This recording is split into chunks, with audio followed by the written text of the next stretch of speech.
Speaking of symbols, this is a time of year where people have marathons, and the marathon is kind of a fascinating thing for me. I don't run myself, but I thought of a marathon and connected it with some other experience I had, and this is what I call this first poem, Marathon. It is fall, sunny with color, people scurrying all around. I am caught in the next intersection of their destination, when this red flag at my feet flashes in a blazing fury, stopping me short, a single maple leaf, a flame on the black universe of dirt. For a long time I study it, mesmerized by its fire. I try to look away, though, as though I'm waiting for someone who's late. And waiting for someone who's late, yes, people will think I'm strange if I stare too long at the ground. I look around, glance at my watch, and mime annoyance, each time stealing a glimpse of that leaf burning like a meteorite. This morning, as I waited for the stoplight to change, leaves all yellow, poised and twitching at their branches like jittery runners, the first gust of autumn exploded like a gunshot, sending the pack of them skittering down 4th Avenue, all crisp and hopeful to make it to the finish line. Meanwhile, this leaf lying there bleeding with its last rush of joy before me, before whiteness comes to obliterate all things visible, I shift my posture restlessly and scurry along with the others, as a snowblind runner who sees in the distance only the morning light without end.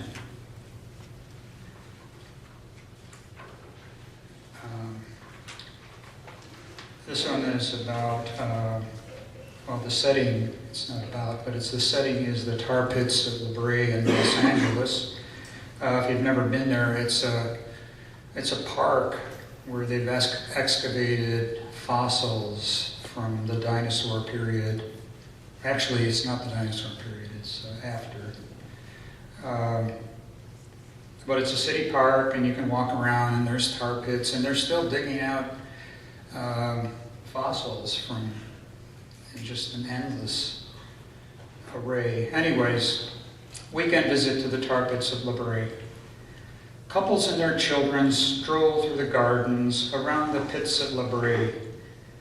The fiberglass mammoth stuck in a pool of tar trumpets terror as mother and offspring watch helplessly from shore, the death struggle before them. That's how it was long ago, minus the chain-link fence. At least we imagine it so. The distant strains of a guitar and the voice of a minstrel, a regular, accompanies the guests from site to site. Throwback from the 60s. He sings the old songs to make strolling visitors feel at home. Tattered, grease-stained cowboy hat, vest, and Bojangles attire, he looks good from a distance and can carry a tune.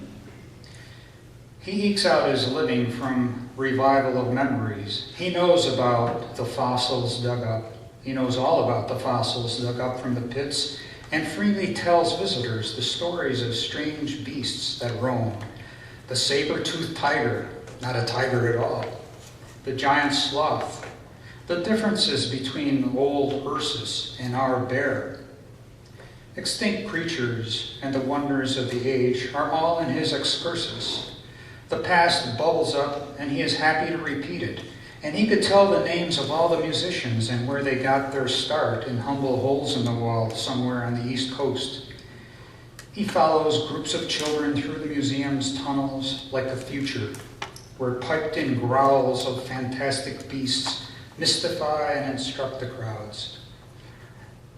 On Monday, digging continues for timeless clues to disasters pressed in tacky goo, carbon coffins pried from the earth, a real industry of ooh oohs and ahs, with each bestial anecdote unstuck. And the minstrel, for all we know, he is still out there singing in the rainy memories of others, keeping the old music alive.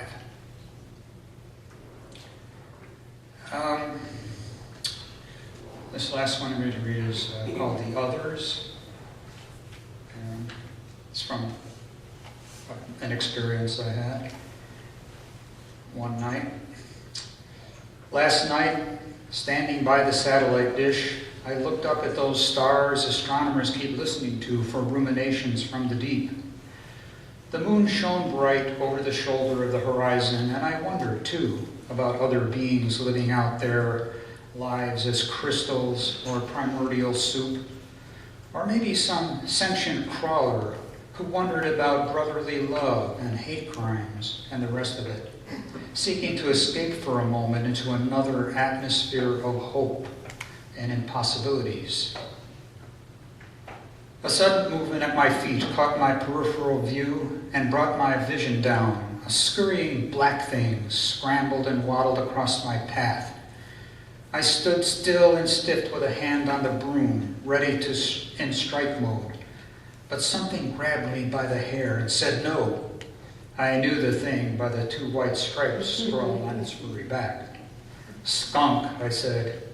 The black thing did not stop to snarl or give a human stare of curiosity. It just kept running past, then squeezed under the black slit of the tool shed.